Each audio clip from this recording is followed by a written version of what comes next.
While Imperial Japan navigated through World War I, winter was settling in around the small hamlet of Rokusensawa Sankebetsu, a homely 1915, village November. located roughly 18 miles inland from the west coast of Hokkaido Island.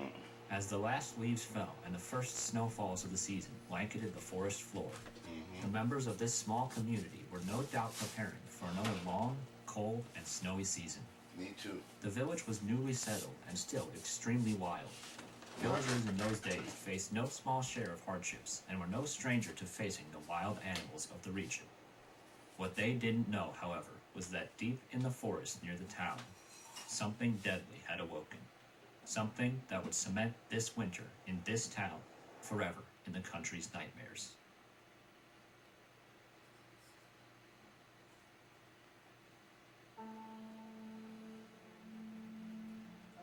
The Ussuri brown bear is one of the largest types of brown bear, reaching sizes which can rival the famous Kodiak bear.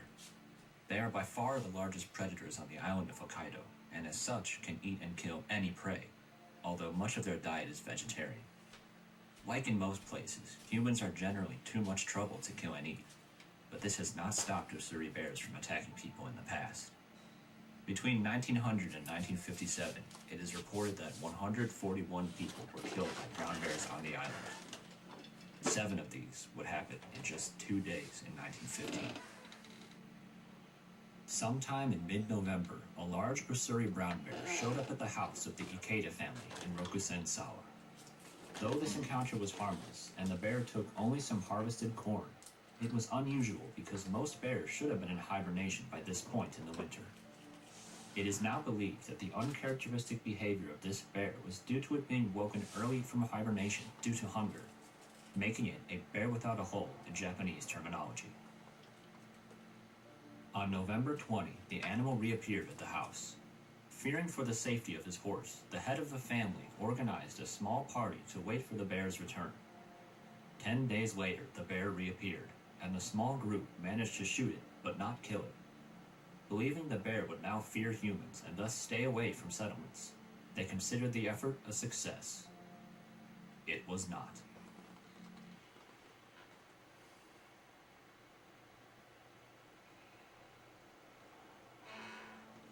Three weeks later, on the morning of December 9th, the bear appeared at the Ota family farm.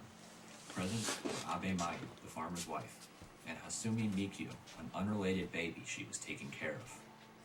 Upon entering the home, the bear killed baby Mikio with a bite to the head. Abe Mayu put up a struggle, but was ultimately knocked down and dragged into the forest, never to be seen alive again. Early the next morning, a search party, some 30 men strong, set out to hunt the killer bear.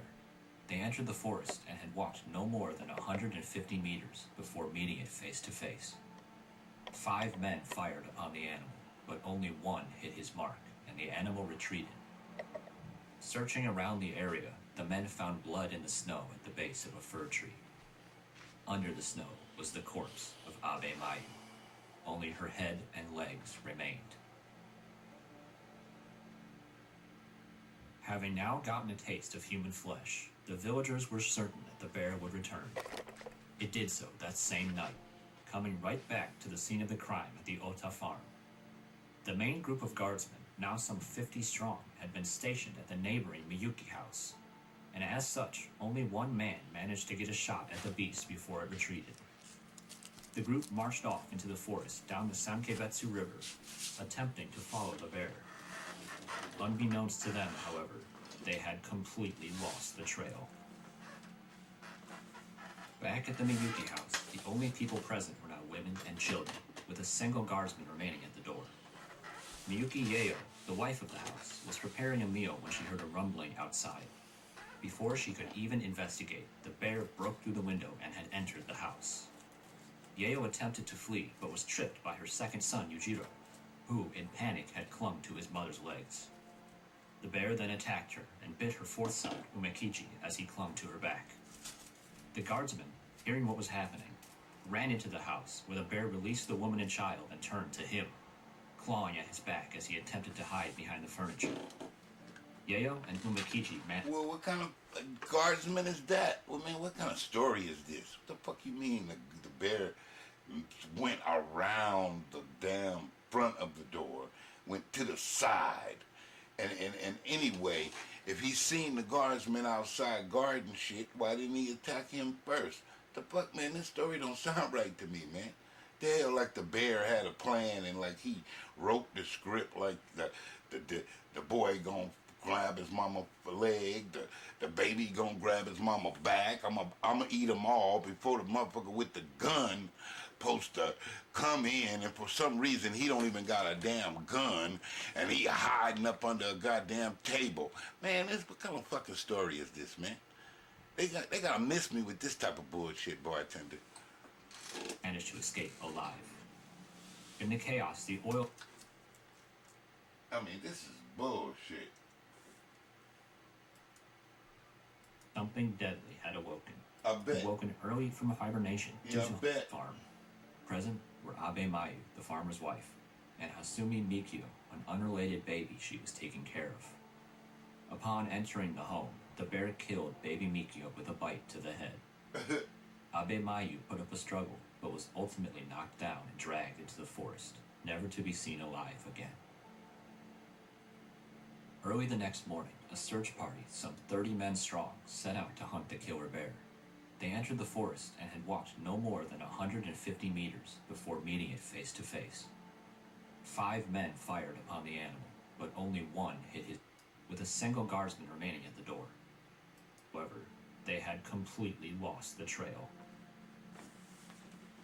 Back at the Miyuki house, Now they the back only at the people house. present were now women and children, And a with a single guardsman. guardsman remaining at the door. What, for what? Miyuki Yeo, the wife of What the the house, fuck is was the preparing guard a meal doing? when she heard a rumbling outside. This bullshit. Before she could even investigate, the bear broke through the window and had entered the house. Yeo attempted to flee, but was tripped by her second son, Yujiro, Yeah, I who, believe it. in panic, had clung to his mother's Yeah, legs. he was part of the script, huh? The bear then attacked her and bit her fourth son, Umekichi, as Well, he god plunged her revenge. damn, now the bear gonna attack her and bit her son at the same time? Make up your mind, man. The bear attacked her and then bit her son. I better get the hell out of here with this fake ass bullshit. Back. The guardsman, hearing what was happening, ran into the house, where the bear released the woman and child and turned. Wait. The guardsman ran in the house and all of a sudden now the bear gonna let go. You a damn lie. The bears usually don't let go of their prey. I've seen it before. You could be hitting that motherfucker and he ain't letting go unless you come over there and start fucking with him. So I want to hear that shit about, oh, he came in the house and then the bear stopped eating. Nigga, why the fuck is the bear gonna stop eating? Nigga, he feeding. He got 2 little shish kebabs over here and they mama. I mean, 2 little McNuggets over here, little babies.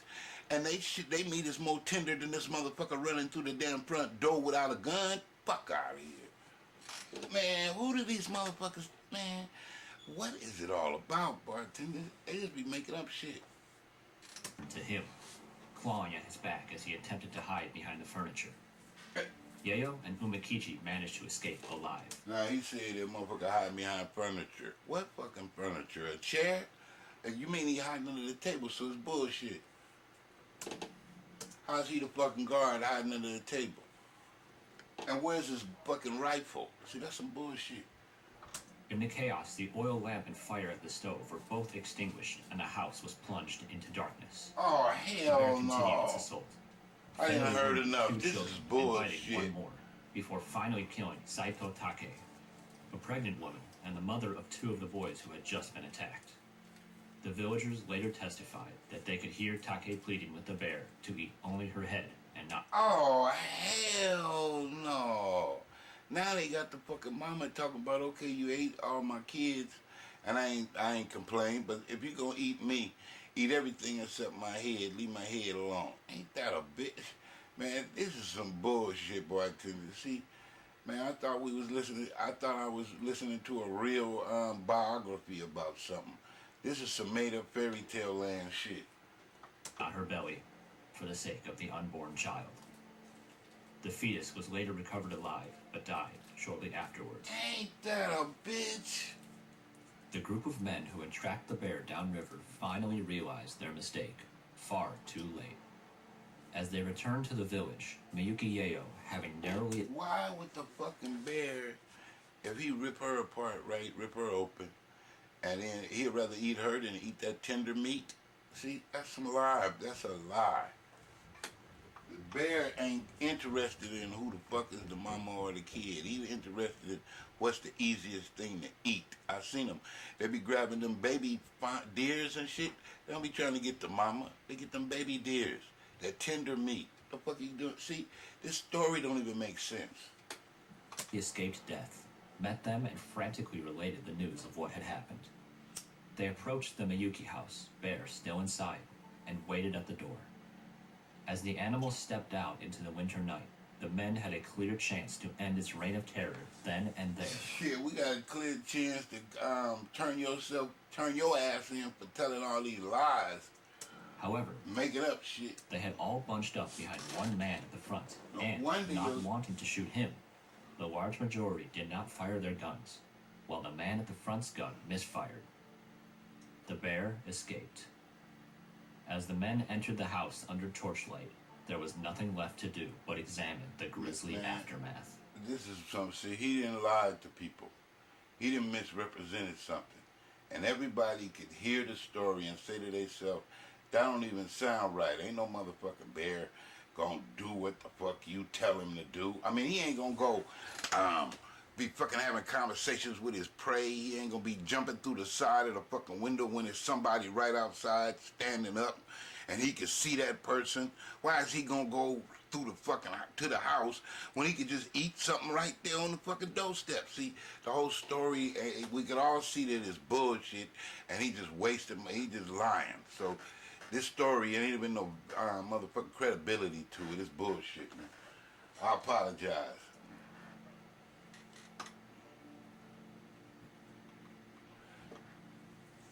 But that's just the way it is. These people, they just let them get away with anything. You know? On the next day, December 11th, they should put fiction on this. Returned who had both left the village after this the ain't initial reality. attack on December 9th. The first was Saito Ishiguro, the husband of Saito Take, unaware that he had by now lost one son, his wife, and an unborn child to the bear. The second was Miyuki Yasutaro, husband of Miyuki Yeyo, who had also lost a son. Yasutaro was returning from a visit to Yamamoto Heikichi, a renowned bear hunter. Heikichi had by then sold his gun for alcohol and refused to help, but identified the bear as Kesagake, meaning the diagonal slash from the shoulder. This beast had already been blamed for the death. You hear that shit, and he supposed to be a bear hunter, and he done sold his gun all of a sudden for alcohol. See, this is bullshit. How he gonna buy some more, you stupid motherfucker? Why would he sell his gun when he could go shoot another bear and then go get some alcohol? The gun is what's the job. That's how he making his money. See, this story don't sound right. Who is this motherfucker making up this story? That's of 3 women. By December 12th, news of the attack had reached the Hokkaido government. Oh, we gotta wait for the fucking government to step in? Oh, hell no. Borough Branch Police. Nigga, if you come on anybody's block and you start shooting at them and shit, they ain't gonna wait for the fucking government. They gonna go in their house and go get their gun. So I wanna hear that bullshit about a fucking bear coming to the neighborhood and motherfuckers waiting on the police to start shooting the bear. That's bullshit. Station organized a 6-man sniper team with guns and villagers from That's neighboring bullshit. towns, and by that evening the team had traveled to Rokusen-sawa. Along with them was Yamamoto Heikichi, who had by now been convinced to lend his help. The team decided wait the on best the way to government. lure the bear in by using... Then what the fuck are they doing out there in the wilderness then? I thought you said that they could handle themselves. The corpses of his victims, a plan heavily resisted by their families. Ultimately, however, they agreed that it was best for the future of their village. That night, the team waited inside a house with the dead bodies.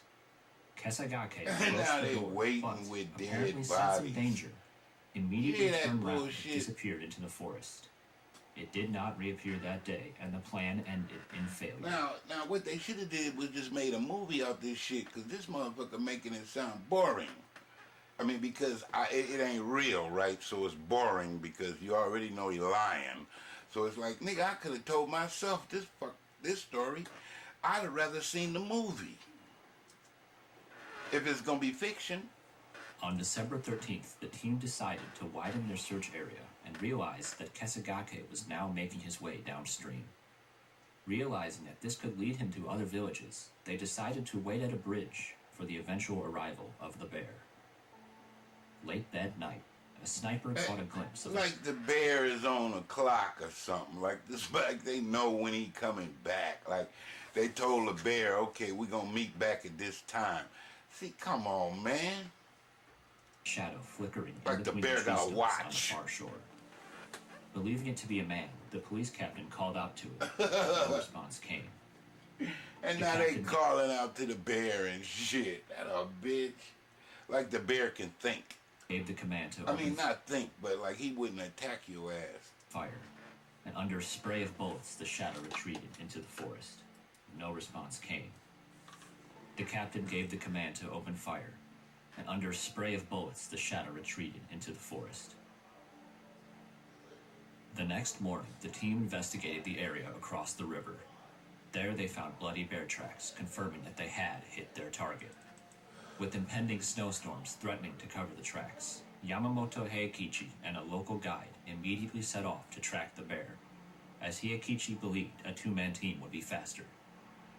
The men found Kesagake, wounded and resting at the base of an oak tree, and Heikichi finally finished him off with one shot to the heart and one to the head.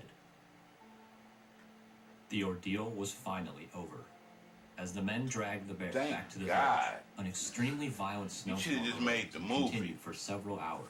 Fuck that. Believing it to be a result of the bear's death, the villagers dubbed it Kuma Arashi, the bear storm, a phrase which later became the title of two novels Nigga, this shit and a is play. as good as Ultraman. Nigga, they should have made the movie, Kesagake man. was measured at I like them 340 science fiction kilograms, movies from Japan and shit. 749 pounds, But they bear and stories is 2.7 kind of meters, boring. 8 Boy, feet 10 inches tall.